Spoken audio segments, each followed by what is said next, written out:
Kenalin, nama gue Nisa. Tapi sebelum lanjut cerita, jangan lupa klik tombol di bawah ini ya. Dulu, gue pernah pacaran sama yang gak seiman. Dia agama Kristen, sementara gue agama Islam. Alasan hubungan kita berakhir karena keluarga gak setuju sama hubungan kita. Awalnya, gue gak tahu kalau dia gak seiman sama gue. Karena waktu dikenalin sama teman gue, namanya Devan. Seiring berjalannya waktu, akhirnya gue tahu kalau kita nggak seiman. Pas gue meminta kejelasannya, dia lama banget ngejawab pertanyaan gue. Terus gue ngomong ke dia, udah nggak apa-apa, jujur aja. Setelah itu dia minta maaf karena dari awal udah gak jujur. Dan namanya adalah Devano Alexander. Gue shock, bingung harus bagaimana. Lama saling membahas masalah, akhirnya kita berdua sepakat untuk menjalani hubungan ini. Gue tahu ini salah, tapi mau gimana lagi? Gue juga udah terlanjur sayang sama dia. Keluarganya sih setuju-setuju aja sama hubungan kita. Yang penting kita berdua saling mencintai. Permasalahannya adalah karena kita beda agama, orang tua Devan berharap gue bisa ikut mereka. Tapi di sisi lain, hati kecil gue masih sangat ragu untuk berpindah keyakinan.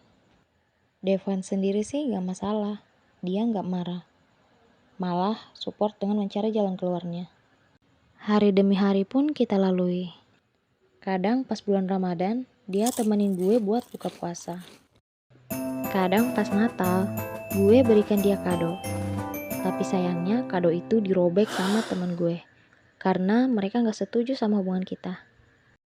Suatu ketika dengan keputusan yang bimbang, gue berencana ikut ke agama Devan. Tapi sebelum itu terjadi, gue berkomitmen sama dia. Sebesar apapun pertengkaran kita, gak boleh curhat sama wanita lain walaupun sama sepupu. Kecuali sama saudara sendiri. Suatu ketika dalam keadaan gabut, tiba-tiba gue iseng buka chattingan di HP-nya. Terus baca chat dia sama sepupunya. Curhat masalah tentang kita. Gue langsung kecewa banget sama dia. Bisa-bisanya dia ingkar janji. Padahal gue udah niat ikut ke agamanya. Tapi dia malah gak bisa menjaga kepercayaan gue. Pada saat itu juga, gue langsung minta putus.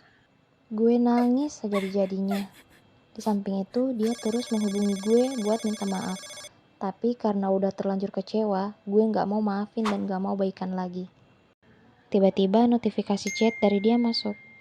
Maaf karena udah ngingkar janji, gue udah terlanjur sayang banget sama lo. Kalau masih dikasih kesempatan, gue bakal ikut ke agama lo. Gue bakal bicara langsung sama orang tua lo tentang keseriusan gue. Setelah membaca pesan itu, gue pun langsung kasih dia kesempatan buat memperbaiki hubungan ini. Kemudian, gue pun ngomong ke ortu tentang niat Devan yang mau nikahin gue dan masuk agama Islam. Setelah mendengar cerita gue, bokap gue pun ngomong, Jangan dia datang ke rumah ini kalau bukan dalam keadaan Islam. Kalau kami gak kerustui, terus dia tetap masuk Islam, berarti dia masuk Islam bukan karena cinta, tapi karena keyakinan. gue yakin kalau bokap udah ngomong kayak gini, berarti udah gak bakalan dapet restu. Gue sampein semua ke dia yang diomongin ortu ke gue. Di situ dia sedih banget. Walaupun dengan berat hati, akhirnya kami mau tidak mau harus mengakhiri hubungan ini. Buat kamu yang lagi menjalin hubungan beda keyakinan, harus dipikirkan secara matang-matang lagi ya. Karena untuk menyatukan sesuatu dengan keyakinan yang beda itu gak semudah yang dipikirkan.